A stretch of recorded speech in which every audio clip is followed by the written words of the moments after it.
안녕하세요. 토요미스테리 디바제시카입니다. 이집트와 관련해 가장 잘 알려진 것은 단연코 세계의 미스테리라 불리는 고대 왕들의 무덤 피라미드겠죠. 이 거대한 삼각뿔은 사진으로만 봤을 땐 크기를 짐작하기 어려우시겠지만 피라미드를 이루고 있는 돌들 하나당 약 2.5톤가량이고요. 특히나 가장 크고 오래된 기자 대피라미드는 무려 230여만 개의 돌로 쌓여져 있습니다.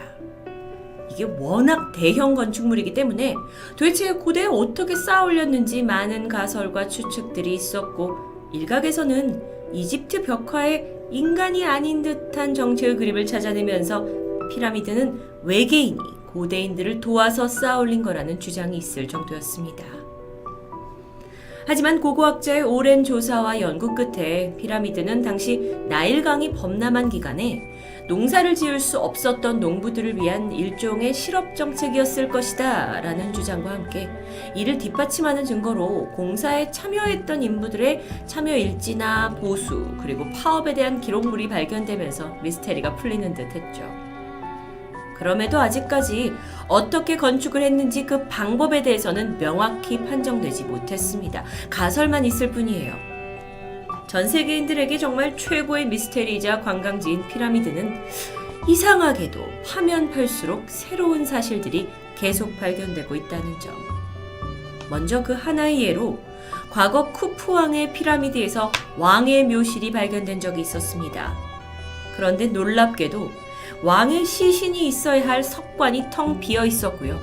왕의 미라와 함께 묻혔던 보물 또한 없어진 상태였죠. 없어진 건지 원래 없던 건지, 그렇다면 이 방은 왜 존재하는 건지. 그래서 고고학자들이 이 공간이 왕의 무덤이 아닌 그저 왕을 기리기 위한 용도가 아니었나 라고 생각하다가도 문득 피라미드 내에 혹시 우리가 모르는 또 다른 숨겨진 공간이 존재하지 않을까 추측했습니다.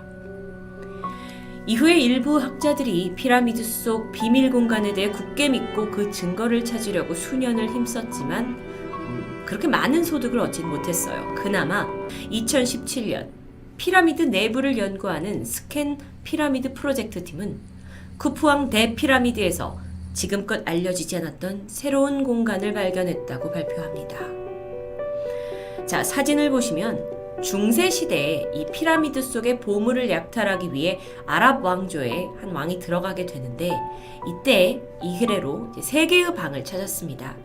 가장 먼저 중앙에 위치한 쿠푸왕의 방, 그 비어 있었던 곳이죠. 그리고 거기에서 복도처럼 연결된 공간, 여기를 대회랑이라고 부르는데, 그리고 여기서 아래쪽까지 왕비의 방이 발견됩니다. 그러다 한참이 지나서 쿠푸왕 왕의 피라미드에 뭔가 더 있다 계속 연구하던 중에 지하에 있는 작은 공간까지 총 4개의 방을 찾아냈던 겁니다. 그런데 이번에 지금 사진 속에 이렇게 노란색으로 넓게 칠해진 부분이 지난 2017년 이곳에서 새롭게 발견된 곳입니다. 참 피라미드 파도 끝이 없죠.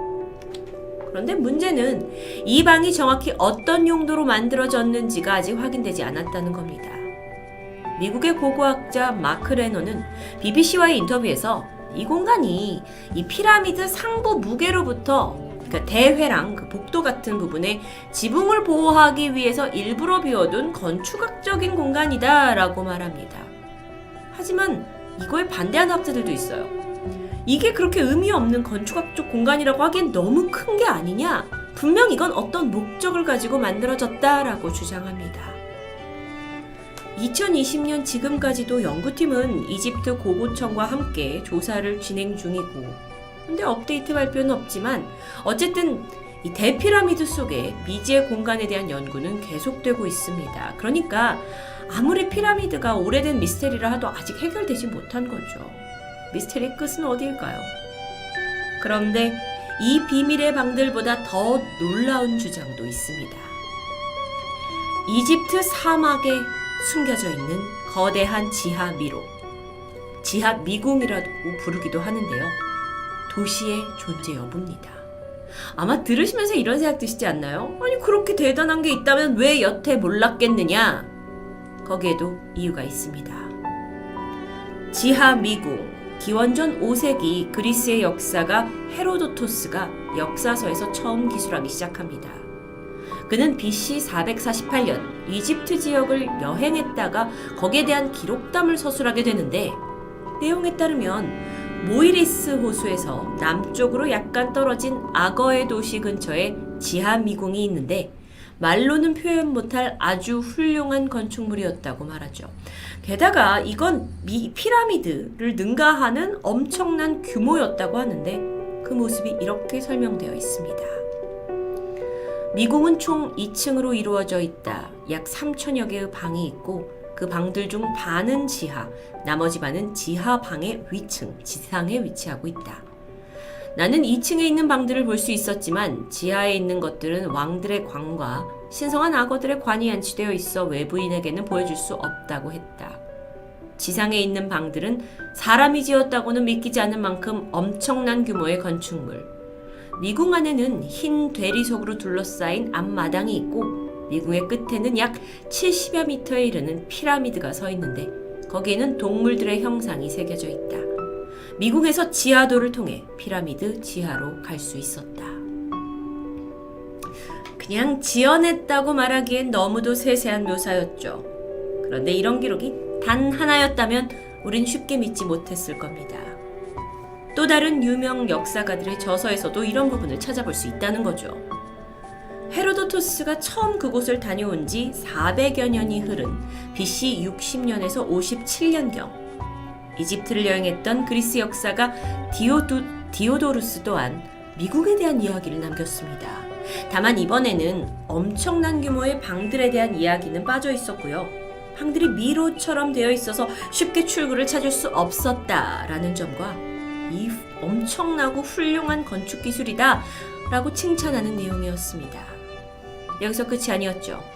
비슷한 시기에 이집트를 방문했던 그리스의 지리학자 스트라본의 저서에는 미궁 바로 옆에는 이것을 건설한 왕의 무덤이 있고 미궁은 안내원 없이 다닐 수 없을 만큼 넓고 복잡하다. 모든 방의 천장이 하나의 돌로 이루어져 있다. 로마의 역사가인 가이우스 데 폴리니우스 또한 스트라본이 이집트를 방문한 후 100년쯤 후에 이집트를 방문했는데 여기에도 미로를 목격했다라는 그 기록담이 그의 저서 박물지에 기록되어 있습니다. 이렇게 돼 있어요.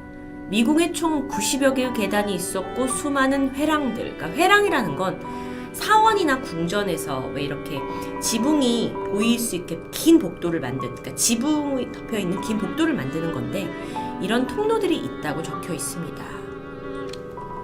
17세기에 와서는 예수회의 사제이자 뛰어난 고대 이집트 연구가였던 아타나시우스 키르어가 이 지하 미궁의 대생을 그림으로 남기기도 했죠.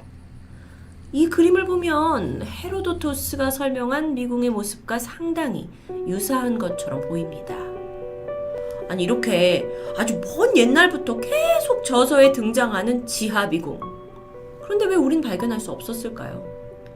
고고학자들은 이게 있다 믿고 끊임없이 존재를 밝히려고 노력했죠. 심지어 1888년 플린더스 페틀이라는 고고학자는 내가 이 위치 찾았다라고 밝혔지만 그걸 특정할 수 있는 파편들이 너무도 적었기 때문에 그게 예전부터 헤로도토스가 말한 지하미궁인지는 확인이 불가능했습니다. 그럼 왜요? 도대체 왜 여태까지 이게 발견이 되지 않았는데요?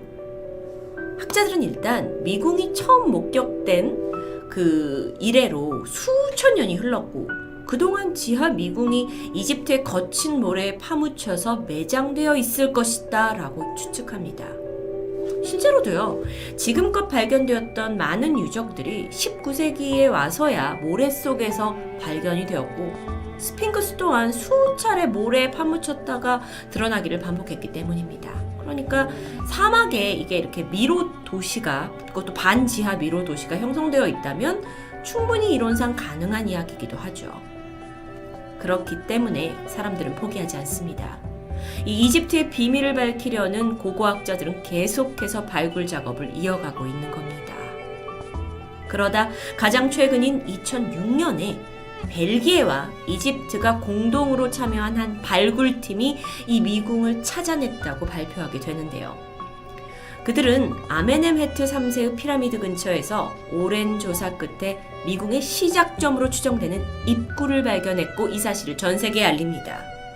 정말 놀라운 발견이에요. 그래서 이게 과학 전문지에 게재가 되었고 벨기에에서 공개 강연이 열리기도 할 만큼 정말 큰 파장을 불러올 수 있었는데 근데 이상하게도 이집트 정부와 문화부 그리고 고고학 최고의 평의회까지 돌연 이 지하 미궁의 수색을 중단하라고 요청한 겁니다.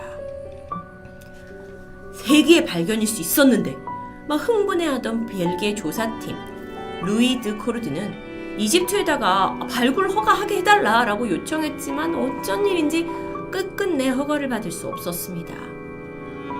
정말 거대한 건축물 발굴을 눈앞에 두고 아무것도 할 수 없게 되자 코르디가 직접 웹사이트를 개설해요. 그리고 이 지하 미궁에 대한 정보를 공유하고 있습니다. 그래서 이걸 통해서 사람들에게 이제 알려진 거죠. 지하 미궁이 있을 수 있다라는 사실이요. 그런데 이 내용을 보면서 왜 그럼 이집트 정부가 발굴을 꺼려하고 마치 무슨 비밀을 숨기려는 듯한 자세를 보이냐 하면서 강하게 여론도 조사 허가를 요청하고 있습니다. 그 이유를 한번 생각해보면 학자들은 과거 이집트 정부가 발굴과 조사를 하면서 수많은 시행착오가 있었는데 이걸 줄이기 위해서 좀 신중한 자세를 취하는 게 아니냐라고 이야기합니다. 뿐만 아니라 이 거대한 건축물이 진짜 존재한다면 오랜 시간 모래 속에 파묻혀 있었기 때문에 섣부르게 작업을 할 경우에 뭔가 실수가 있다든지 어떤 발생할 수 있는 상황에 대비하는 거라고 이야기하기도 하죠. 좀 안일한 자세라고 생각되기도 합니다. 현재는 이 미궁이 위치한 곳으로 추정되는 근처 지역이 모아리스 이제 호수 강인데 여기는 대부분 말라 없어진 상태예요. 그리고 하와라라고 불리는 아멘엠헤트 3세의 피라미드만 덩그러니 남아 있습니다. 이곳 어딘가에 여전히 지하 속에 파묻혀 있을 미궁, 그 웅장한 모습, 그리고 한때의 기세, 어쩌면 우리가 발견해 주길 기다리고 있지 않을까요? 이집트 정부의 허가가 떨어져야만 가능한 발굴입니다. 그들은 늑장을 부리고 있지만 저 같은 사람은 한시라도 빨리 이집트의 지하 미궁을 눈으로 보게 될 날을 기다리고 있습니다. 토요미스테리 디바제시카였습니다.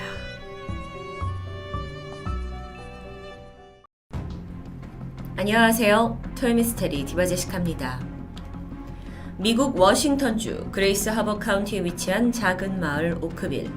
이곳은 지리적인 특성상 해안가와 멀리 떨어져 있지가 않아서 유독 흐리고 습한 기후를 띠고 있습니다. 실제로 오크빌에 1년 중에 며칠이나 비가 내리는지 연 강수일수를 조사해봤더니 무려 150일. 그러니까 3일에 한 번은 이 오크빌 마을에 비가 내린다고 볼 수 있었죠. 그러던 지난 1994년 8월 7일 새벽입니다. 그날도 오크빌 하늘이 무거운 회색으로 뒤덮이더니 이내 빗방울이 뚝뚝 떨어집니다. 때마침 야간 순찰을 하고 있던 데이비드 레이시 경관은 와이퍼를 작동시켰죠. 그러면서 오늘 비 예보가 있었나 라는 생각을 하게 되는데요. 뭐 상관은 없습니다. 어차피 이곳 주민들은 이런 기습적인 비 날씨에 익숙해져 있기 때문이에요.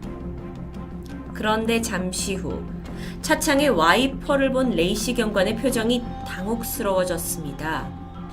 와이퍼가 쓸고 지나간 창에는 마치 그 세차장의 비누 거품처럼 불투명한 액체가 뿌연 자국을 남기고 있었던 거죠. 바로 눈앞의 창에서요.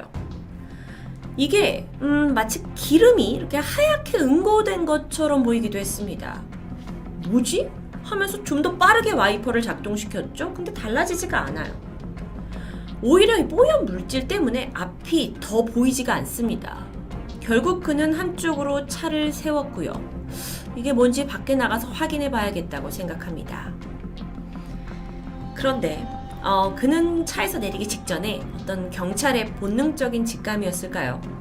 현장에서 사용하던 라텍스 장갑을 착용했고요. 차에서 내려서 유리창을 조심히 살펴보기 시작합니다.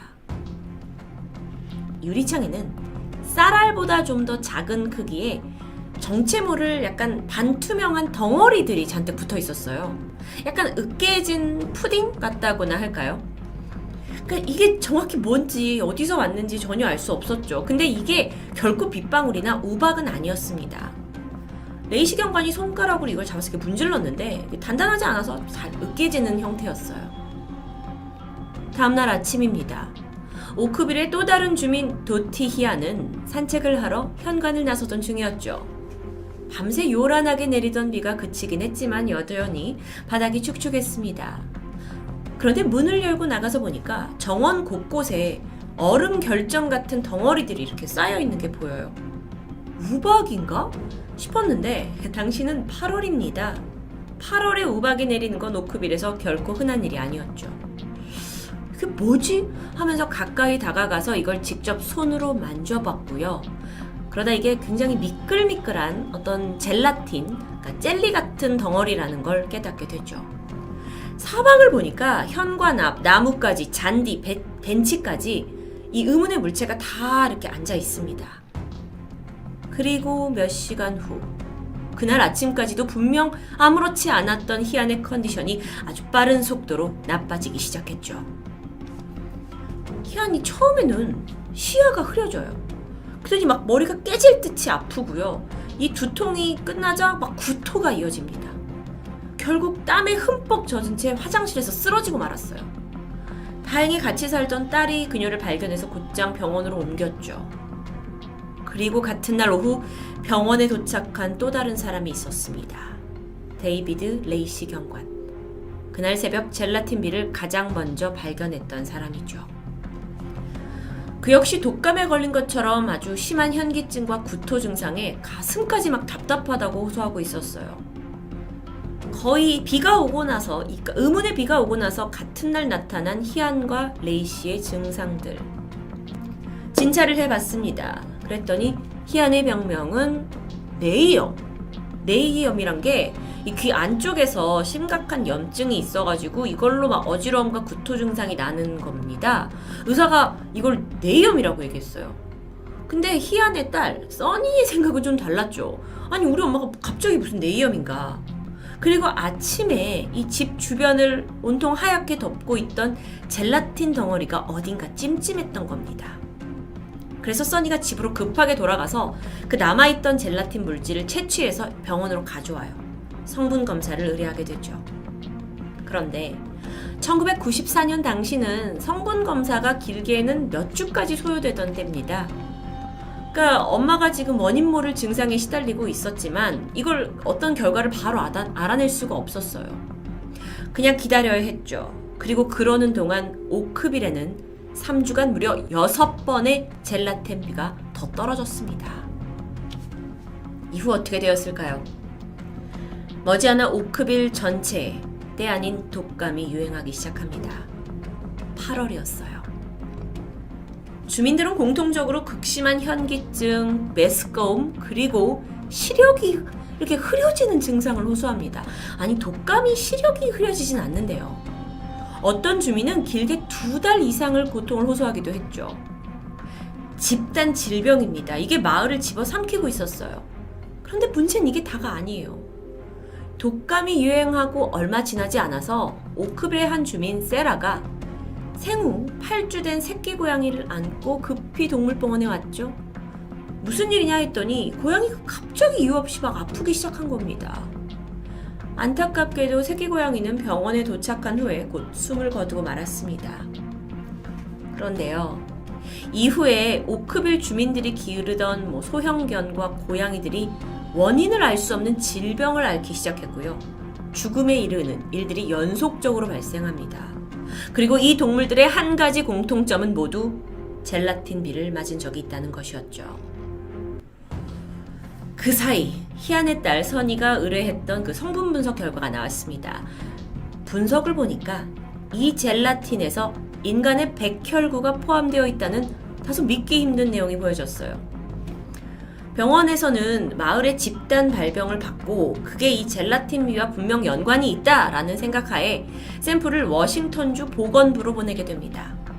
이때 샘플 연구를 담당한 사람은 보건부 소속 미생물학자 마이크 맥도웰이었는데요. 그는 추가 연구를 통해서 한 가지 새로운 사실을 밝혀내죠. 바로 젤라틴 비가 두 종류의 치명적인 박테리아로 이루어져 있다는 겁니다. 이게 결코 그냥 비가 아니었어요. 박테리아? 그 박테리아 중 하나는 인간의 소화기관에서만 기생하는 박테리아입니다. 그래서 인간의 백혈구가 발견됐던 거예요. 아니 그러면 도대체 어떻게 빗방울에서 인간의 몸에 기생하는 박테리아가 검출될 수 있는 거죠? 그렇게 연구 결과가 발표된 직후 가장 유력하게 떠오른 가설이 있습니다. 아주 쉽게 생각해 볼게요. 비가 하늘에서 내려왔죠? 그렇다면 혹시 여객기? 그러니까 비행 중인 여객기에서 승객의 배설물이 포함된 물질을 무단으로 투척했을 수 있다는 거죠. 그런데 당시 여객기에서는요, 그러니까 발생하는 이 분뇨를 변기 아래 부분에 장착된 저장 탱크에 모아놨다가 여객기가 지상에 도착을 하면 그때 전문 업체가 한꺼번에 수거하는 이런 과정을 거쳤다고 합니다. 그러니까 일부러 하늘에다가 무단으로 뿌릴 이유가 전혀 없는 거예요. 그래도 안 되는 거고요. 자, 그렇게 비행기 배설물이 아니냐라는 설이 언급되기 시작하자 미국 연방항공국은 즉각 성명을 발표합니다. 우리는 여객기에서 발생하는 모든 폐기물은 기내에서 곧장 파란색 염료로 염색을 시킨다. 그래서 조종사가 비행 중에 폐기물을 방출하는 일은 절대 없다라고 하는 거죠. 자, 오크빌에 있는 그 젤라틴 비는 반투명 물질입니다. 그래서 만약 그들이 무단으로 방출을 했다 하더라도 어차피 그들은 그걸 다 파란색으로 염색을 시켜놓기 때문에 거리가 있어 보이죠. 같은 물질이 아닌 거죠. 그럼 뭐야? 그렇게 사건이 다시 미궁으로 빠집니다. 그리고 그러는 사이 1년이라는 시간이 흘렀죠. 써니는 냉동고에다가 그 젤라틴 비 샘플을 보관하고 있었는데요. 이번엔 이걸 미국의 또 다른 미생물 연구실로 보내게 되죠. 그리고 거기에서 일하던 팀 데이비스는 다소 놀라운 주장을 펼치게 됩니다. 바로 이 젤라틴 비가 살아있는 생명체로 만들어졌다는 주장이었어요. 그는 이 젤라틴에서 생물세포를 발견했다고 하는데, 그렇게 생각해보면 이게 반투명이에요. 젤라틴처럼 미끌미끌해요. 점액질이에요. 그런 생물이 있나? 있어요. 바로 해파리입니다. 오크빌에서 해안가까지 거리는 약 80km예요. 그럼 해파리가 어떻게 80km를 날아서 마을에 떨어져요? 앞뒤를 맞춰보려고 해도 답은 나오지 않죠. 그런데 이때 사람들 사이에서 흥미로운 증언이 등장합니다. 젤라틴 비가 내리기 직전에 군용기와 헬리콥터가 유독 낮고 느린 속도로 하늘을 날았다라는 것을 누군가가 거의 매일 봤다는 겁니다. 기록을 보니까 실제로 1994년 8월쯤에 이 미공군의 대대적인 훈련이 진행이 된 적이 있어요. 그렇다면 만약 공군이 훈련 중에 바다로 엄청난 폭격을 가했어. 그래서 그 폭격으로 해파리의 파편들이 날아올라서 비구름에 안착을 했다? 그리고 그 비구름이 모여서 이쪽으로 와서 오크빌에서 떨어졌다? 물론 이게 완전히 말이 안 되는 가설은 아닙니다. 왜냐하면 전 세계 곳곳에서는 하늘에서 물이 아닌 또 다른 생물체가 내렸던 기록이 존재하기 때문이죠. 2010년 2월 호주 북부의 라자마누에서는 수백 마리의 물고기가 하늘에서 떨어지는 사건이 발생했습니다. 2011년 6월 일본의 이시카와 현의 한 마을에서는 지붕과 도로 곳곳에 올챙이들이 떨어져 있기도 했고요. 심지어 삼국사기에는 서기 373년 우리나라 서울의 한복판에도 물고기비가 내렸다는 기록이 남아 있습니다. 고대 이런 현상이 일어나면 이건 신의 분노라고 여겼겠지만 오늘날 가장 유력한 원인으로 꼽히는 것은 바로 토네이도. 그러니까 엄청난 토네이도가 바다나 호수, 강가에서 막 일어나가지고 생물들을 빨아들인 거예요. 그런 다음에 얘가 옮겨지면서 육지 쪽에 이거를 뿌리게 되는 거죠. 그렇다면 오크빌에서 바다가 멀지 않으니까 이 바다에서 공군 훈련이 있었는데 이게 공군 훈련으로 인해서 토네이도 어떤 걸 형성을 해가지고 해파리를 해서 해파리. 자, 여러분, 그런데 이 젤라틴비가 해파리라고 가정을 한다면 얘가 땅에 떨어졌어요. 그리고 시간이 지나면 생물체이기 때문에 부패가 일어납니다. 그러면 고약한 냄새가 나는 게 당연하겠죠. 하지만 젤라틴 B는 시간이 지나도 그저 무색 무취의 물질이었던 겁니다. 또 조금만 생각해보면 왜 해파리비가 인간에게 치명적인 박테리아를 포함하고 있었을까요? 비를 맞았던 사람들은 질병에 걸렸고 동물까지 죽게 했습니다. 해파리라고 생각할 수 없었죠.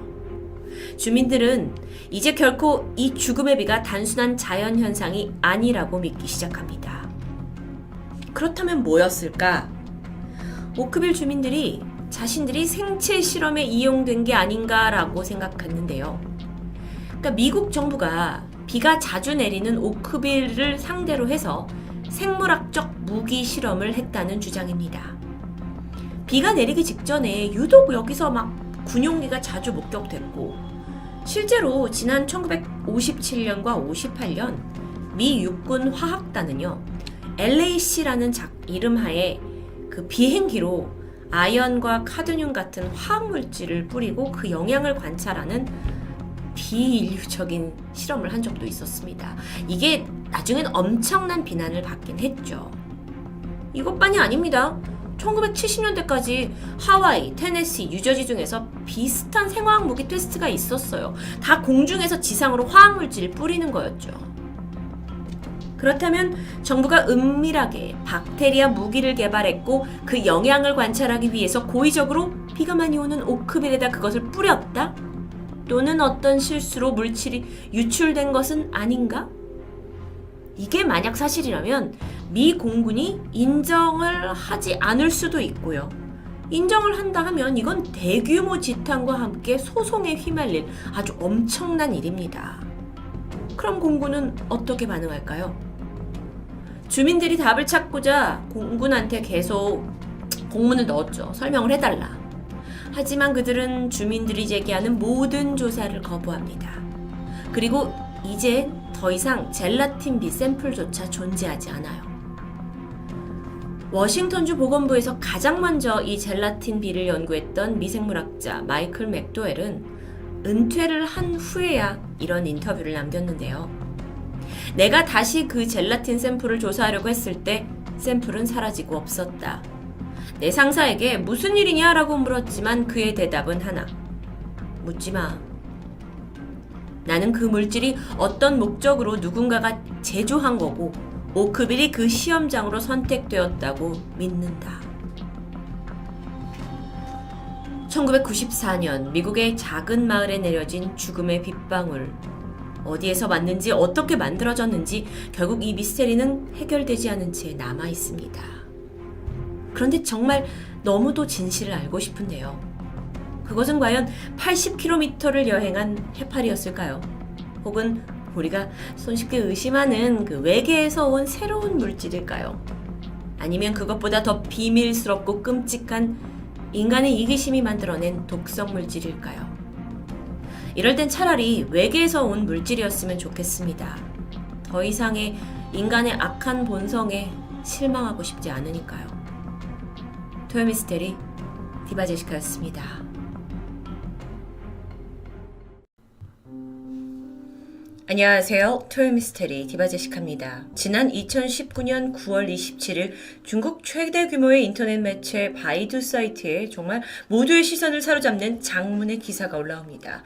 내용이 가히 충격적이었는데요. 지난 2011년부터 약 8년 동안 중국 우한에서 32명의 대학생이 잇따라 실종됐다는 주장이었죠. 기사에는 대학생들의 이름과 나이, 실종 날짜와 당시의 상황과 가족 연락처까지 아주 상세한 내용들이 기재되어 있습니다.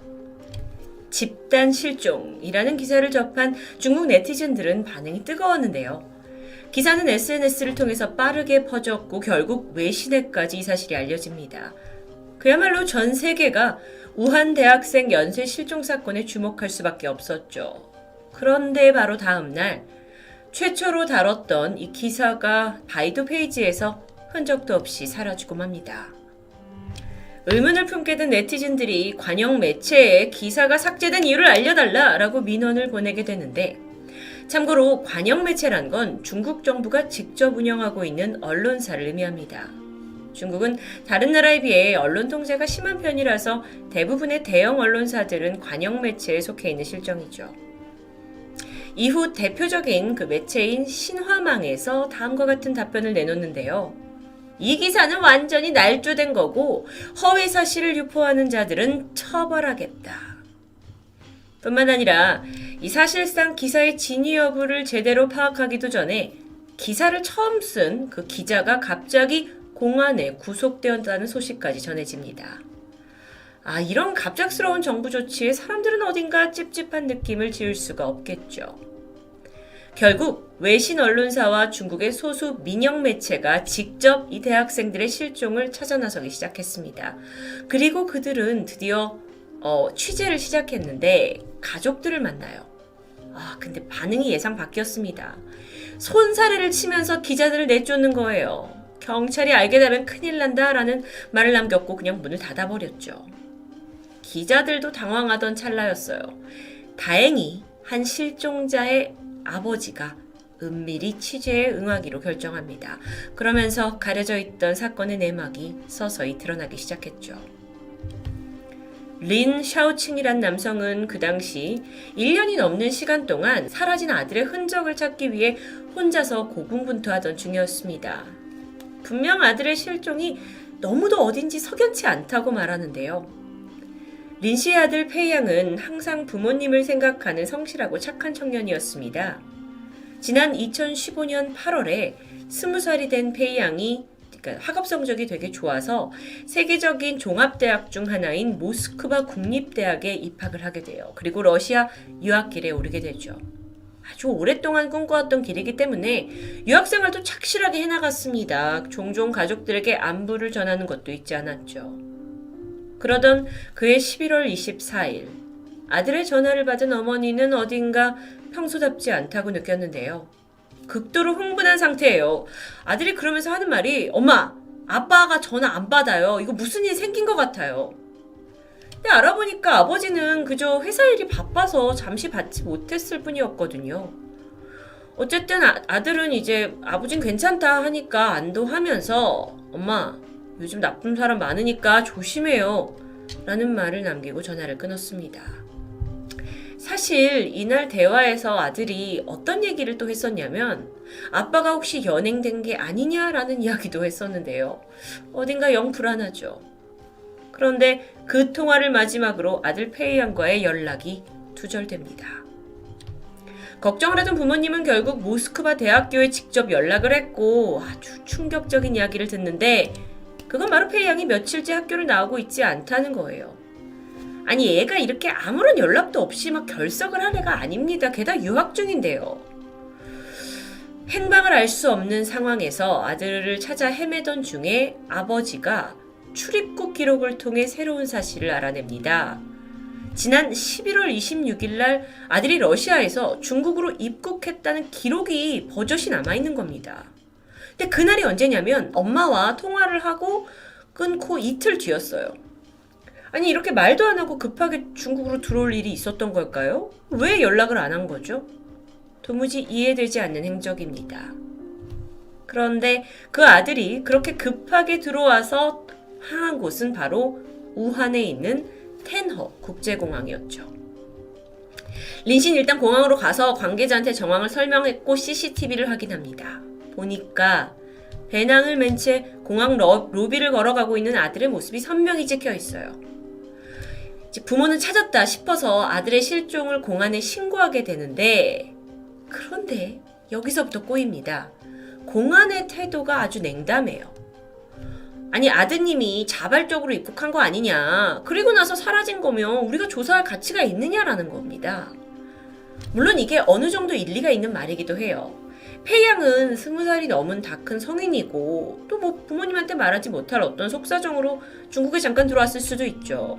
이게 이론적으로는 가능하지만 부모님이 아는 아들은 결코 그런 무모한 아이가 아니었던 겁니다. 결국 아버지 린 씨는 생계도 제쳐둔 채 전 재산과 다름없는 8천만 원을 현상금으로 내걸었고요. 아들의 행방을 찾아 헤매기 시작했죠. 우한에 도착한 이래 도대체 얘가 어디로 갔는지 감이 전혀 안 잡히는 상황입니다. 아버지가 이렇게 차를 개조해가지고 확성기를 달고 내 아들을 찾아달라라는 방송을 하면서 전국 각지를 돌았고요. 그 거리가 무려 4만 킬로에 달했습니다. 그러던 어느 날이에요. 이 사건이 새로운 국면을 맞이합니다. 우한에서 행적이 끊긴 실종자가 페이양뿐만이 아니라는 걸 알게 된 겁니다. 2011년부터 8년 동안 우한에서 갑자기 자취를 감춘 대학생이 무려 32명. 이 모두에게는 아주 기막힌 공통점이 있습니다. 다른 실종자 가족 역시 공안에 신고를 했지만 납득할 수 없는 이유로 계속 수사를 거절당했다는 겁니다. 이런 집단 실종 상황 속에서 가족들은 실종 전단지 만들고 배포했고 또 어떤 분은 인터넷 방송에까지 나오셔서 막 아들을 찾고 사건을 공론화시키시려고 노력했죠. 하지만 공안은 오히려 이런 선동활동을 계속하면 가만두지 않겠다라면서 협박을 했고 실종 전단지를 떼내기도 합니다. 계속되는 정부의 방해와 무관심까지 도대체 이들은 무엇을 감추고자 이렇게 실종자들을 찾지 않는 걸까요? 그러던 2019년 9월입니다. 이 사건이 심상치 않다고 여긴 한 기자가 바이두 페이지에 기사를 게재하게 된 거죠. 기사를 잘 보면 실종자 가족들이 정말 중국에 체류하는 외국인의 자전거를 찾는 거에도 이보다 적극적이지 않을 수 없다. 근데 왜 같은 민족이 실종됐는데 방관을 하냐 하면서 울분을 토합니다. 기사는 얼마 후 바로 삭제당했죠. 그런데 파급력에는 불을 지폈습니다. 이 사건은 정말 이상하다라고 느낀 네티즌 중 한 명이 왜 우한의 대학생은 증발했는가라는 제목으로 칼럼을 게시하기 시작했어요. 그러면서 막 사람들이 보고 공감을 했죠. 하지만 이것조차 국가의 혼란을 야기하는 글이라는 이유로 삭제 조치 당합니다. 이게 단순 실종 사건이 아니라는 직감이 좀 오는데요. 자, 그러면 실종자들에 대해서 좀 더 알아볼게요. 우선 그들에게는 모두 우한에서 행적이 끊겼다는 것 외에도 공통점은 있습니다. 대부분의 나이가 20대 초중반의 건장하고 젊은 청년 뿐만 아니라 페이양의 경우와 마찬가지로 이 다른 아이들도 가족들한테 나쁜 사람이 많으니 좀 조심해라 라고 어딘가 좀 불안하고 걱정스러운 모습을 내비쳤다고 해요. 느낌이 좀 오시나요? 중국 네티즌들 또한 이 실종의 배후에는 이익과 관련된 거대 세력이 있을 수 있다. 그리고 그 한 예로 장기 매매 조직이 운운되기 시작하죠. 사실 지난 2015년 8월에 우한에서 대규모 회의가 있었습니다. 이게 장기 이식에 관한 세미나였는데요. 그때 참석했던 황제프 전 중국 위생부 부장, 그러니까 이걸 우리나라로 치면 보건복지부 장관이라고 볼 수 있는데 그의 발언이 이목을 끌었죠. 우한의 기여가 없었더라면 오늘날 중국의 장기 이식은 없었을 것이다. 그가 한 말인데요. 이걸 해석해보면 우한에서 다량의 인체 장기를 공급하고 있다라고 해석할 수도 있습니다. 실제로 2000년 이후에 중국에서 장기 이식을 하는 건수가 급증해요. 문제는 중국 정부가 이 장기들을 어디서 가지고 왔는지 그 출처를 전혀 밝히고 있지 않다는 겁니다. 그러다 보니 혹시 불법적으로 적출하는 게 아니냐라는 의심을 받고 있는데요. 그리고 그 중에서도 중국 내에서도 장기 이식 수술이 가장 활발하게 이루어지는 지역은 우한으로 알려져 있습니다. 지난 2017년에 중국의 한 민영신문 기자가 환자로 위장을 해서 우한에 있는 쉐허병원에서 심장 이식 수술을 문의하게 됩니다. 이 쉐허병원이라는 게 다른 곳에도 다 베이징에도 있긴 한데 우한의 쉐허병원이 3년 연속 중국에서 심장 이식 수술을 가장 많이 시행한 곳으로 이름이 나 있던 곳이에요. 담당자가 우리는 1년에 한 200건 정도의 심장 이식 수술을 한다. 수술비? 그건 한 30만 위안? 하나로 5,200만 원부터 시작이 된다고 합니다. 그리고 많게는 억 단위까지 넘어가죠. 자, 그래서 기자가 그럼 그 많은 심장을 다 어떻게 공급을 하십니까? 라고 묻자 뇌사자의 심장이다 라고 하면서 구체적인 출처는 개인정보상 알려줄 수 없다고 말했죠. 이 병원에 대한 최근 기사를 찾아봤습니다. 그랬더니 작년 2020년 6월에 일본에 살던 중국 여성이 급하게 헬기로 이송이 돼서 우한 쉐허병원으로 가요. 그리고 심장 이식 수술을 받았죠. 그걸 사실 대대적인 홍보를 했어요. 그녀가 이제 입원을 10일 동안 했는데 10일 동안 그녀에게 딱 맞는 장기, 그러니까 심장을 우리가 3개나 구했었다라는 내용입니다. 근데 이게요, 이렇게 짧은 시간 동안 사람한테 맞는 장기를 찾는다는 게 정상적인 시스템 안에서는 거의 불가능한 일이라고 하거든요. 중국이야 워낙 한국에서 장기 이식 원정을 떠날 만큼 유명한 곳이고 또 파룬군 수련자 그리고 위구르인을 납치해서 강제로 장기 적출한 것에 국제적인 비난을 받고 있기도 하기 때문에 상당히 의심되고 있는 상황입니다. 자, 지금까지 모든 정황을 다시 한번 종합해보면 신체가 건강한 대학생들이 우한에서 납치 후에 실종당했고 장기 적출의 희생자가 되었을 가능성이 있는데 이걸 정부가 묵인하고 있다고 볼 수 있죠. 물론 추정입니다. 중국 정부는 여기에 대해 일체 부인하고 있고요. 언급하는 것만으로도 국가 질서를 어지럽히는 불순 세력으로 간주하고 있습니다. 우한의 대학생 연쇄 실종 사건. 지금 이 순간에도 그 실종자 가족들은 아이들을 찾기 위해 정부에 간절히 호소하고 있어요. 큰 걸 바라는 게 아니에요. 그냥 실종 수사 자체를 허락해달라는 거죠. 하지만 정부에서는 그건 공안이 관리할 사항이 아니다라고 한결같이 답답합니다. 꿈 많고 건강하던 대학생들은 갑자기 어디로 사라져버린 걸까요?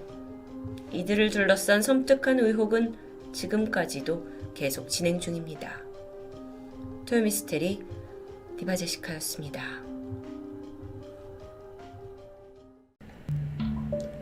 안녕하세요. 토요미스테리 디바제시카입니다. 미국에서 시작이 되었지만 이젠 전 세계인이 즐기는 축제 할로윈데이. 이날이 되면 사람들은 자신이 될 수 없는 인물로 분장을 한 채 거리를 누비고 있습니다. 그리고 사건이 발생한 그날도 할로윈이었죠. 2001년 10월 31일 미국 펜실베니아 주립대학에 재학 중이던 한인 유학생 신디 송. 그녀는 친구 스테이시 그리고 리사와 함께 파티를 즐기기 위해 학교 근처 플레이어스 나이트클럽을 방문하게 되는데요. 그동안 신디는 졸업 전시회 준비에다가 동시에 식당 아르바이트를 2개나 병행하고 있어서 좀처럼 즐거운 시간을 보낼 기회가 없었습니다. 그렇기 때문에 그날 할로윈데이는 잠시나마 일탈을 즐길 수 있는 절호의 찬스였죠.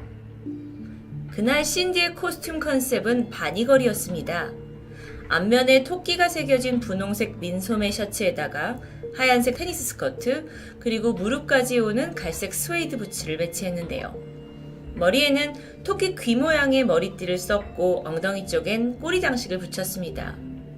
평소 귀여운 걸 아주 좋아하던 그녀의 취향과 딱 어울리는 코스튬이었죠. 그렇게 신디는 새벽 2시까지 클럽에서 파티를 즐긴 이후에 다시 친구의 아파트로 자리를 옮겨서 흥겨운 시간을 이어갑니다. 그러던 새벽 4시, 신디를 태운 자동차가 웨스트 클리턴 애비뉴에 있는 한 아파트 앞에 멈춰 섰습니다. 여긴 신디와 룸메이트가 함께 지내는 집 앞이었죠. 그 당시에 신디는 살짝 취한 상태이긴 했는데요. 친구들은 일단 그녀를 집 앞에 내려주고는 곧 아파트를 떠났습니다. 어두운 새벽이 끝나고 날이 밝은 후에 신디의 룸메이트가 집에 돌아왔습니다. 그녀는 본가 집에 갔다가 다녀오던 참이었는데요. 집 안에는 아무도 없었지만 대수롭지 않게 여겼습니다. 현관은 평소처럼 잘 잠겨 있었고 집에 누군가 침입했다는 흔적을 전혀 감지하지 못했기 때문이에요. 룸메이트 생각엔 신디가 전날 늦게까지 파티를 하고 다른 친구 집에서 자고 온다고 짐작합니다. 하지만 그로부터 3일 내내 신디에겐 아무런 연락이 없습니다. 신디와 함께 파티를 즐겼던 친구들 역시 수업에도 나오지 않고 연락도 되지 않아서 점차 걱정을 하기 시작했는데요. 3일이나요. 사실 2000년 초반 당시에는 지금처럼 메신저가 활발하지 않던 시기였고 하루 이틀 친구와 연락이 닿지 않는 것을 대수롭지 않게 여기던 때입니다. 그렇게 신디의 실종은 3일 후인 11월 4일에서야 경찰에 접수됩니다. 한국 이름은 송현정, 실종 당시 나이는 21살입니다. 서울에서 태어나고 자란 그녀는 15살 때 삼촌이 살고 있던 미국 버지니아주 스프링필드로 홀로 유학길에 오르게 되는데요. 이후 삼촌 집에서 거주를 하면서 고등학교 잘 졸업했고 대학에 가서는 컴퓨터 엔지니어링 그리고 커뮤니케이션이 융합된 통합예술학을 전공합니다. 신디는 평소에 외향적이고 쾌활한 성격이었어요. 그래서 언제나 주변에 친구가 많았죠. 취미로 테니스와 수영을 즐길 정도로 아주 에너지가 넘치기도 했습니다. 그날 마지막으로 그녀를 목격한 친구들에 따르면 할로윈 파티에서 신디는 누구보다 즐거워 보였고 그러다 보니 아무 말도 없이 혼자 사라질 성격은 아니라고 말합니다. 그렇다면 그녀는 어디에 있는 걸까요? 경찰은 가장 먼저 신디의 아파트 내부를 수색하게 되는데 거기서 그녀의 행적을 추적할 만한 증거가 발견됩니다. 바로 욕실 세면대에 놓여있던 인조 속눈썹. 전날 파티에서 사용했던 거죠. 침실에 가보니까 가방과 함께 핸드폰마저 발견됩니다. 자, 그렇다면 그날 밤 친구들이 집에 내려준 직후에 일단 무사히 집 안까지 들어왔다는 것을 보여줍니다. 다만 그녀의 소지품에서 사라진 것들이 있는데 그건 바로 신분증과 신용카드가 들어있는 지갑과 열쇠였죠. 경찰은 집에 돌아온 그녀가 갑자기 무언가를 사기 위해서 간단히 짐을 챙겨서 24시간 편의점에 갔을 거라고 추측합니다. 실제로 평소에도 신디는 집에서 약 6분 정도 걸어서 걸리는 편의점에 종종 들르곤 했어요. 그래서 경찰이 이 상점의 CCTV를 살피러 갔는데 안타깝게도 이미 그녀가 사라진 지 3, 4일이라는 시간이 지나버렸고 그 사이 영상 기록은 지워져 있었습니다. 그렇다면 신용카드 기록이라도 뭔가 남아있지 않을까요? 그렇게 생각했지만 이상하게도 11월 1일 밤 이후 신디의 신용카드 기록은 전혀 남아있지 않습니다. 타지에서 딸의 실종에 절망하던 가족들, 마침 실종 불과 한 달 전에 함께 살고 있던 남자친구와 이별을 겪었다라는 점을 지적합니다. 혹시 그 남자친구와의 이별로 인해서 어떤 우울과 슬픔을 견디다 못해 자발적으로 어디론가 떠난 건 아닐까요? 하지만 여기에 대해 신디의 친구들은 즉각적으로 반박했죠. 물론 그 이별 때문에 감정적으로 동요가 됐지만 자신이 직접 적극적으로 약물 치료까지 받으면서 이별을 이겨내려 했다는 겁니다.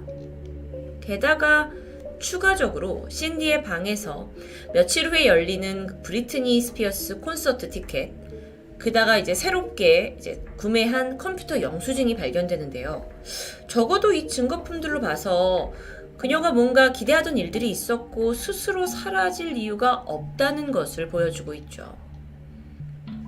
이후에 지역 자원봉사자들까지 나서서 아파트 근처 숲을 샅샅이 수색했지만 아무런 흔적이 없습니다.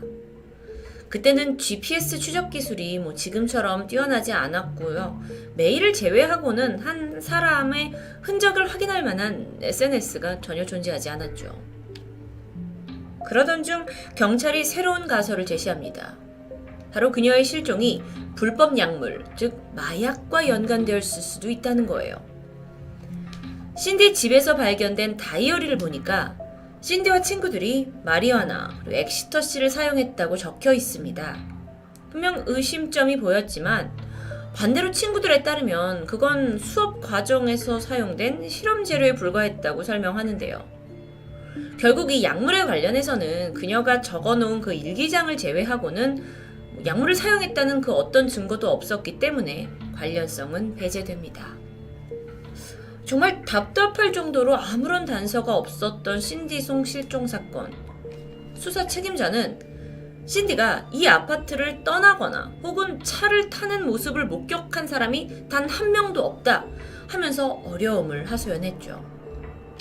그런데 얼마 후 경찰에 한 통의 제보 전화가 걸려옵니다.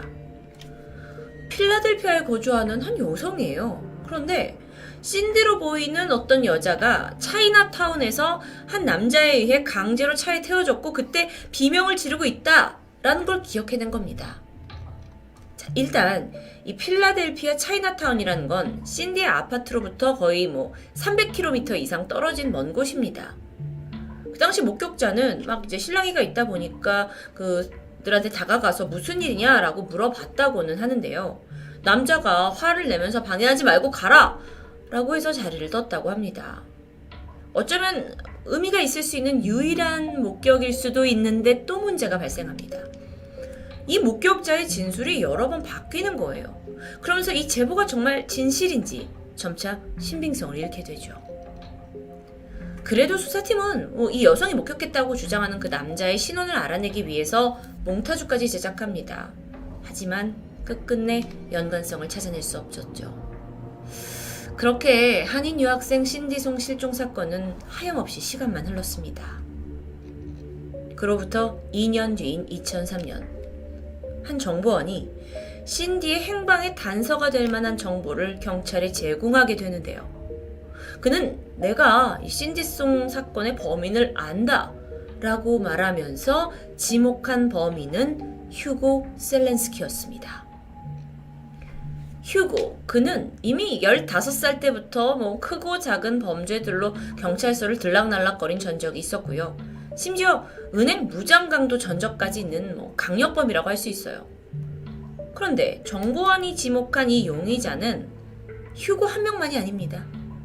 또 다른 공범의 이름은 마이클 커코스키.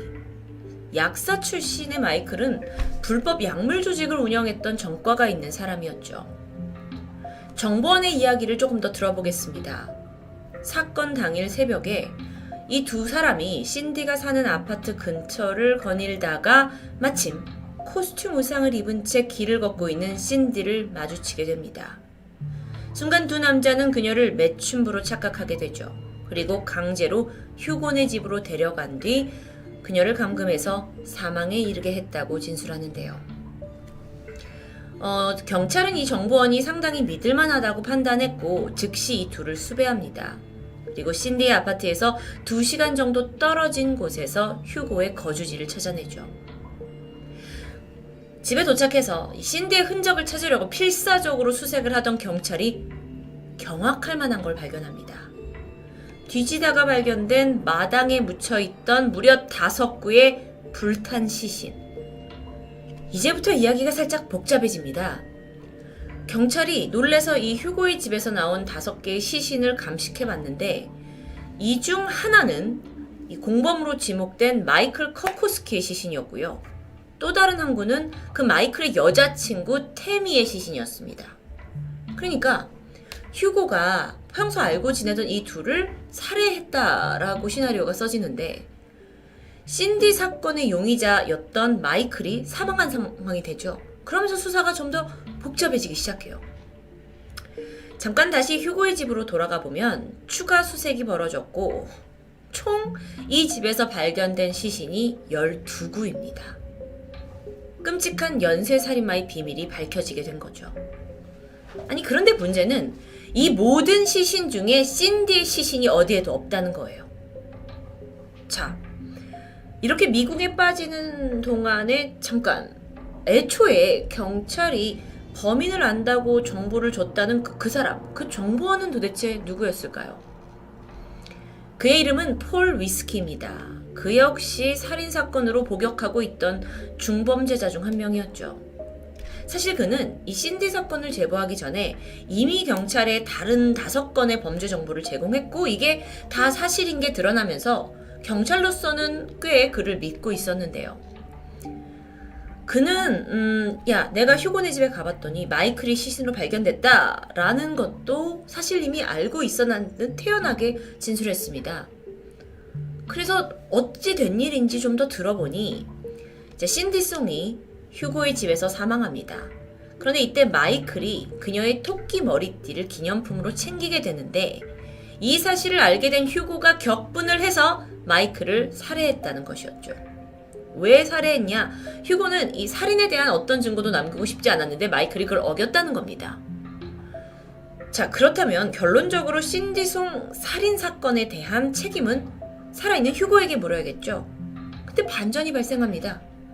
재판에서 휴고 측은 아니 신디가 실종된 그날 휴고는 이 아파트에서 수백 마일이나 떨어진 곳에 머물고 있었다라는 알리바이를 제시하게 돼요. 그리고 무엇보다 그래서 얘가 신디를 죽였다면 신디의 시신은 어딨냐? 발견되지 않았죠. 결국 그는 살인 혐의를 벗게 됩니다. 참고로 일부 기록에 따르면 휴고가 신디의 살해 혐의를 인정했다고는 하지만 사실 그는 자기하고 이미 무관한 범죄도 내가 했어요 라고 주장했던 전적이 있었습니다. 그래서 사실 연쇄 살인마들은 범죄를 뭔가 자신의 업적으로 생각해서 과장하는 경향이 있었기 때문에 이 부분은 이제 무시가 된 거죠. 자, 그렇다면 이후의 사건의 화살은 정보원이었던 폴 위스키를 향합니다. 결정적으로 휴고가 마이클을 살해한 동기가 그 신디 머리띠 때문이 아니라 마이클이 숨겨둔 6만 달러 돈 때문이란 사실이 밝혀져요. 그리고 그 과정에서 폴은 놀라운 사실을 자백하게 되죠. 사실 그날 휴고를 도와서 마이클을 죽이는데 가담한 사람이 바로 자신이라는 겁니다. 자, 그렇다면 우리가 이쯤에서 이 폴이란 사람의 정보를 과연 믿을 수 있을까요? 그의 말엔 신빙성이 있을까요? 경찰은 폴의 컴퓨터를 추적하던 중 그가 신디에 대한 수많은 기사들을 검색한 흔적을 발견했어요. 결국 그가 어쩌면 감형을 받기 위해 경찰에 거짓 정보를 흘린 셈이 되겠죠. 그렇게 결론이 내려졌고요. 그렇다 보니 그럼 사건의 본질인 신디에 대한 유력한 정보도 다 사실 의미 없게 돼버리잖아요. 그러면서 사건은 또다시 길고 긴 미궁에 빠져버립니다. 일부에서는 신디 실종 사건의 범인은 폴이다. 그냥 수사망을 피하기 위해서 일부러 지가 해놓고 휴고한테 죄를 덮어씌우게 한 거다. 어차피 연쇄살인마니까 라는 의심점도 있었습니다. 현재 위증을 했던 폴 위스키 그리고 연쇄살인마 휴고 셀렌스키는 신디와 관련 없는 또 다른 각각의 살인 혐의로 종신형을 선고받은 형태입니다. 특히 이 휴고의 경우에는 워낙 악질이라서 여전히 미국 사회에서는 신디송 살인 사건의 강력한 용의자로 지목되고 있지만 안타깝게도 증거가 없어요. 그래서 수사는 더 이상 진전되지 못했죠. 물론 완전히 수사 초기에 다른 방향으로 신디가 그 할로윈 밤에 대다수의 사람들이 술에 취해서 좀 통제력을 잃었을 수 있기 때문에 새벽에 나갔다가 불미스러운 사건에 휩싸였을 가능성도 있습니다. 또 다른 가설로는 이 집에 아예 침입자가 있었을 수 있죠. 그 이유가 아무리 잠깐 집 앞에 편의점을 간다 하더라도 핸드폰은 집에 있었거든요. 미심쩍은 부분입니다. 친구들은 신디가 핸드폰을 두고 갈 사람이 아니다 라고 지적을 했지만 경찰은 수사 끝에 이 핸드폰이 배터리가 거의 없는 상태였기 때문에 가능했다라고 결론 짓습니다. 정말 꼬이고 꼬인 신디송 실종 사건. 아메리칸 드림을 꿈꾸면서 떠난 유학의 길, 그리고 타지에서 실종된 한국인 유학생.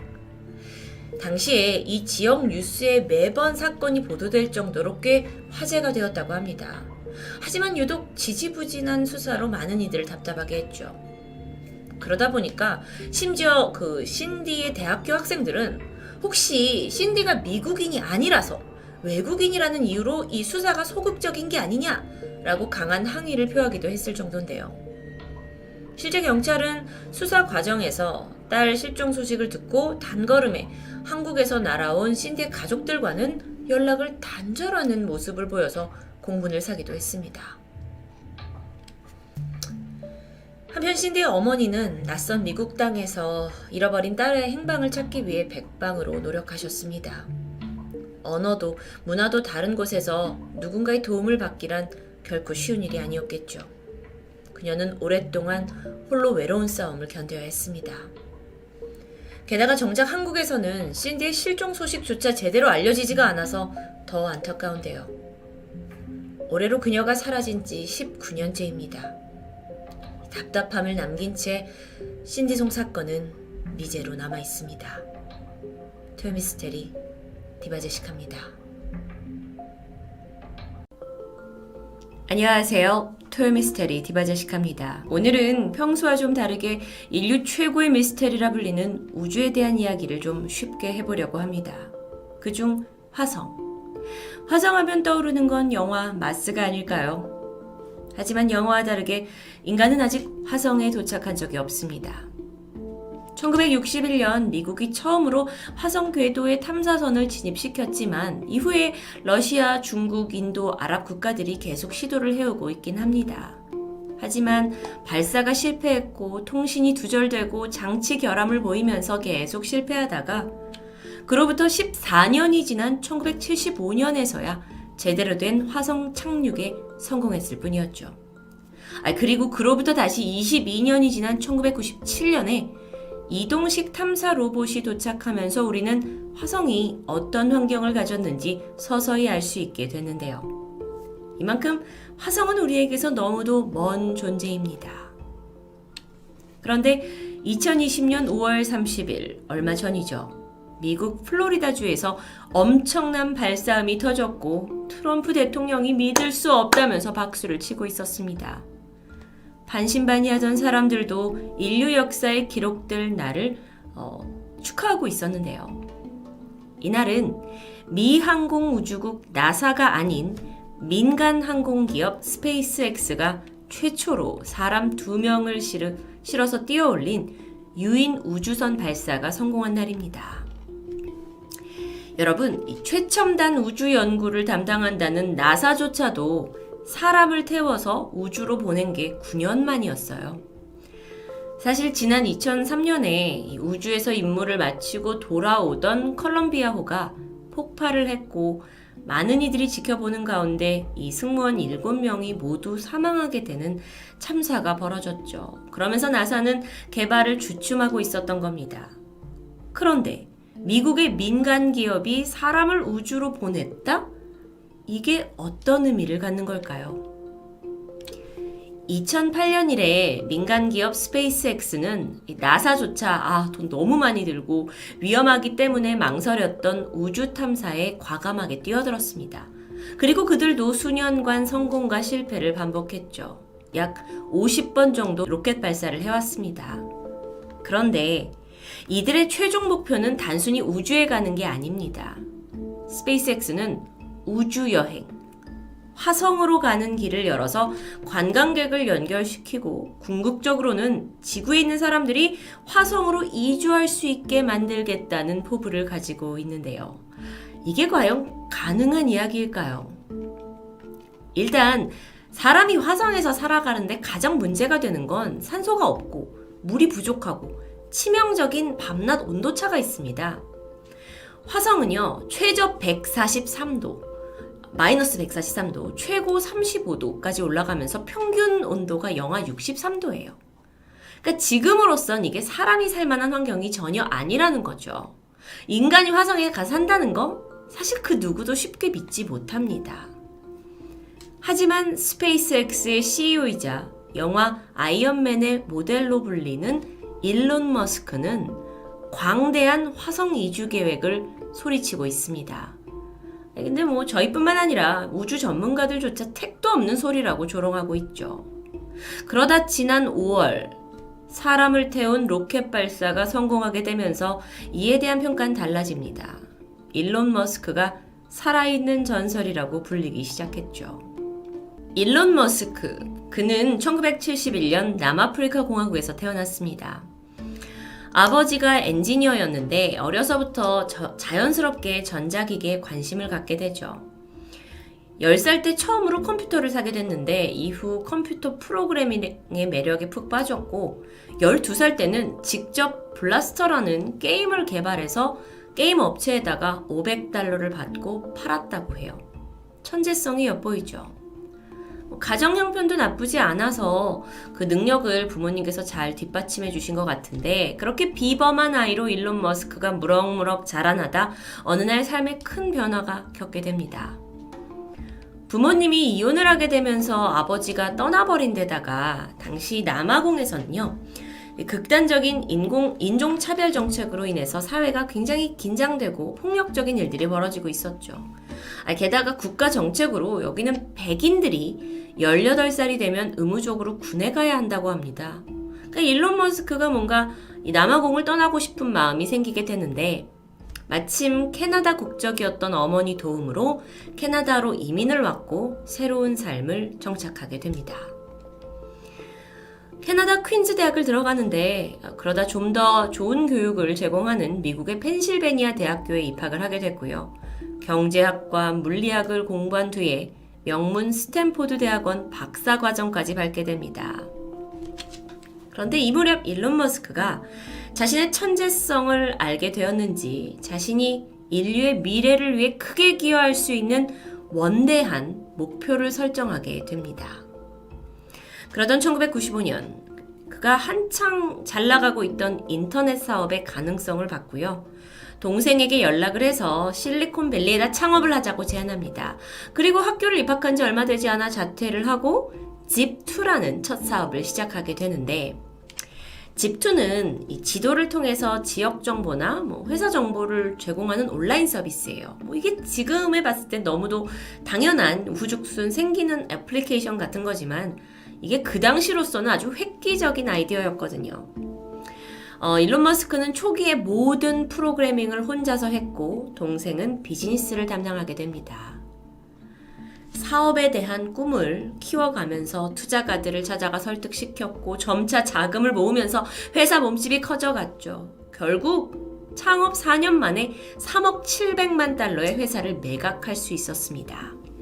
그래서 이 매각으로 그의 손에는 2200만 달러가 쥐어졌는데 하나로 260억 원이라는 엄청난 돈이었죠. 그의 나이 27살이었습니다.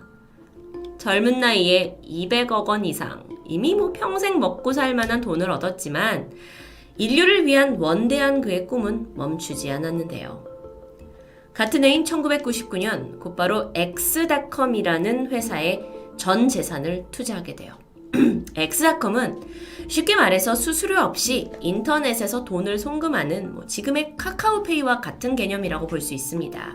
근데 이겐 당시엔 굉장히 혁신적인 거죠. 그래서 2주 만에 20만 명의 이용자를 얻게 됩니다. 승승장구해요.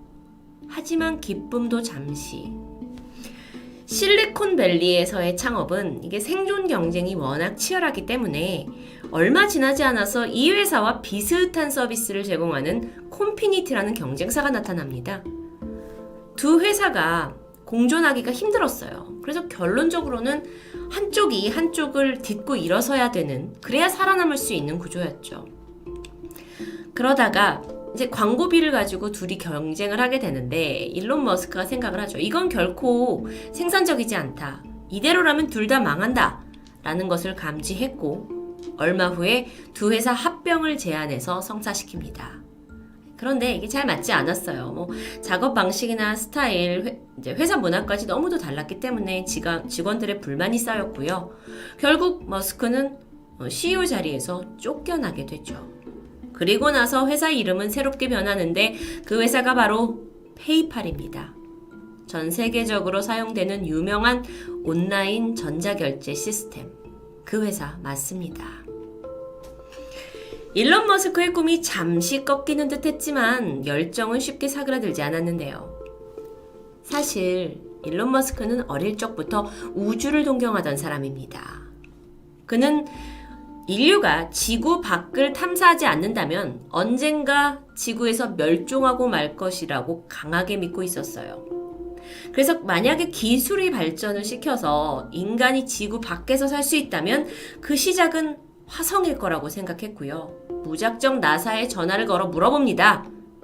화성 탐사 계획 없습니까? 물론 나사에서는 예전부터 화성에 대한 프로젝트가 있었죠. 근데 이게 우주 관련이 천문학적인 돈이 들어가고 또 투자된 만큼 수익이 바로 오는 것도 아니잖아요. 그렇기에 이건 그러니까 나사처럼 국가 단위가 아니면 쉽게 뛰어들 수 없는 사업입니다. 나사도 두려워하고 있었어요. 이런 사실을 알게 된 일론 머스크가 그때부터 우주공학에 뛰어듭니다. 앞서 제가 언급했다시피 경제학, 물리학, 프로그래밍에 통달한 사람이었죠. 근데 우주라는 건 정말 새로운 분야였습니다. 그는 인간이 화성으로 이주할 수 있고 화성에 도시를 건설할 수 있다라는 꿈으로 공부를 해가던 중 결정적인 문제에 봉착합니다. 일단 이 로켓의 가격이 너무 비싸요.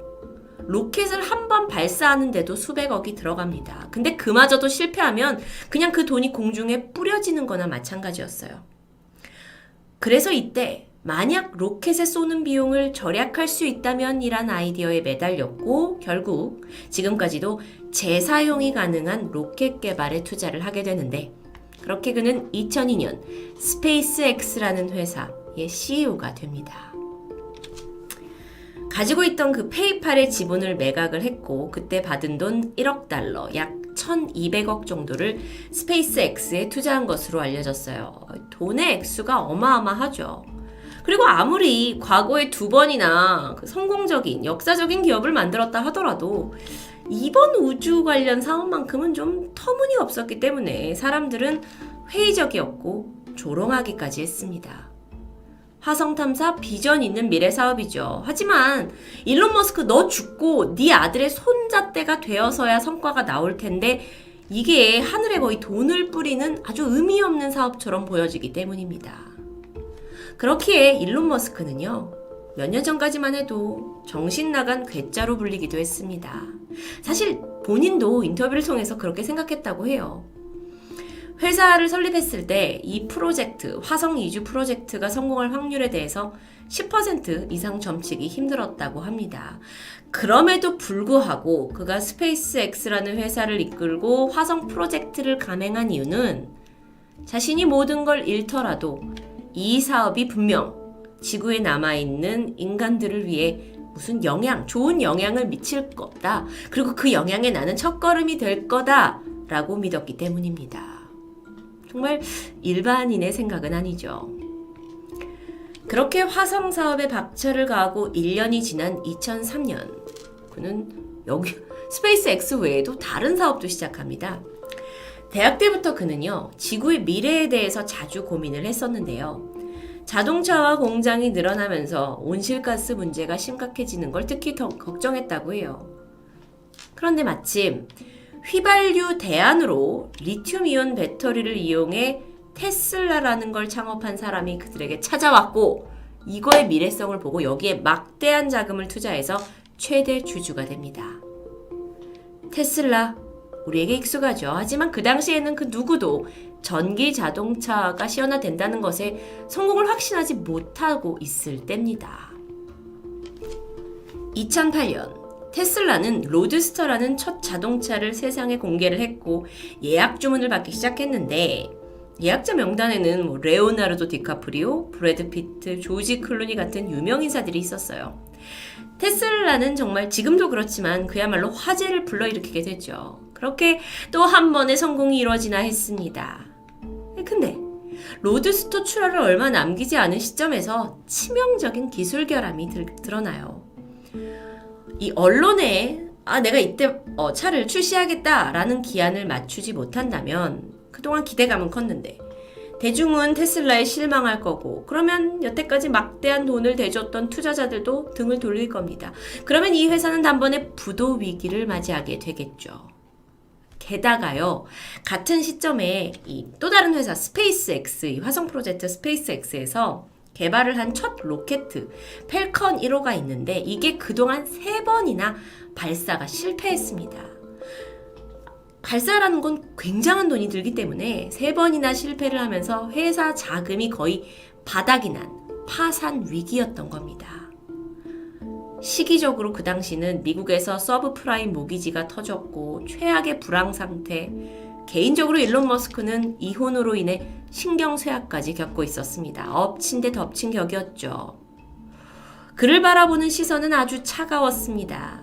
언론에서는 저 괴짜가 이제는 더 이상 일어나지 못할 거라고 떠들었고요.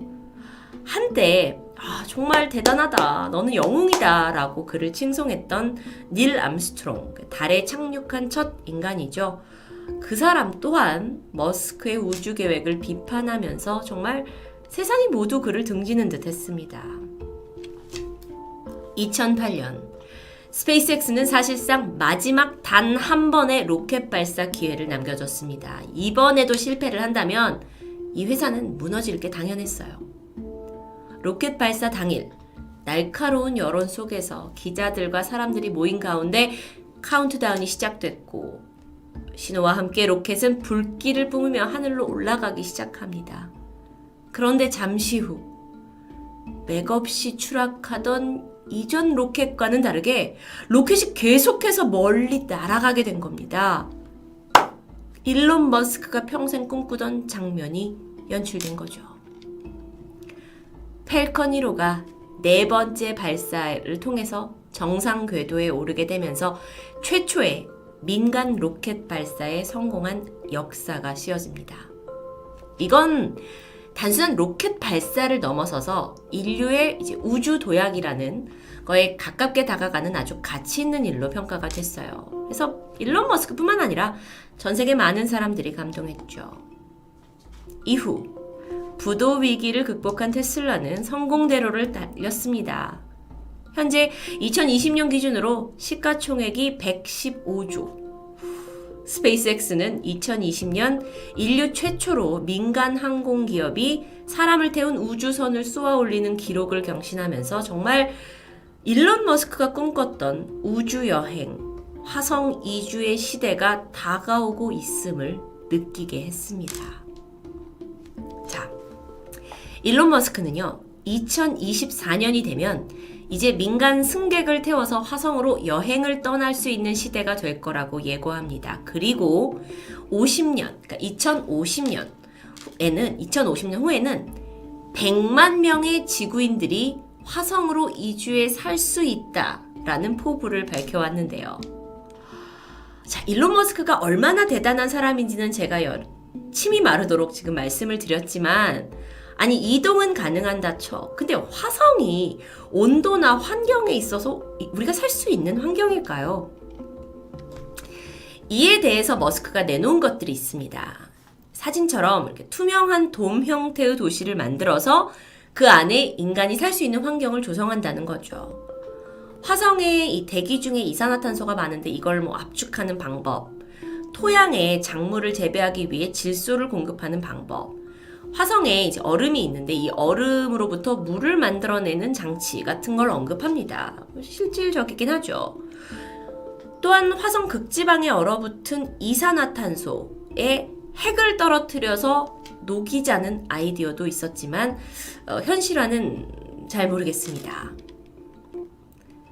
화성을 사람이 살 수 있는 도시로 만드는 구체적인 방법을 제시하는 건 어쩌면 우리가 일론 머스크와 스페이스X에게 걸고 있는 기대이기도 합니다. 사실 허풍쟁이 완전 미친 사업가처럼 느껴졌던 일론 머스크인데 지난 과거의 그의 성적들을 보면 내뱉은 말이 현실화되고 있었거든요. 그러니까 점점 그에 대한 평가가 긍정적이게 변하고 있습니다.